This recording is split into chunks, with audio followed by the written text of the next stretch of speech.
Сәлем достар. Бүгін мен және менің көмекшілерім әйнекті туралы айтамыз. Мынау не? Стакан. Мен ішінде заттары салсам, ол қандай болады стакан? Мөлдір. Неге мөлдір? Анда ішінде заттары. Димаш, мұнда қандай дыбыс шығады? Сындырлайды, дұрыс. Балдар қазір ойын ойнаймыз. Яма?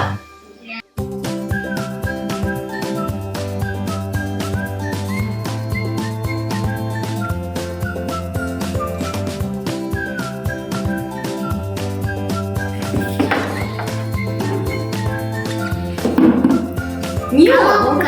Коробка, дұрыс. Темір, дұрыс. Молодец, да? Маша, давай будем с тобой угадывать звук. Звук коробки, звук железа и стекла. Ставь.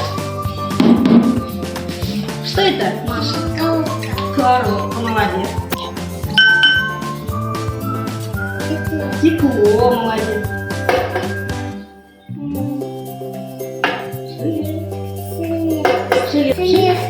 Железо, молодец. Бұл тәжірибені қорытындылай келе біз шынының әйнек екенін анықтадық. Әйнек шынының соққандағы дыбысының анық екенін, картон мен қаңылтырдан өзгеше болатынын дәлелдедік.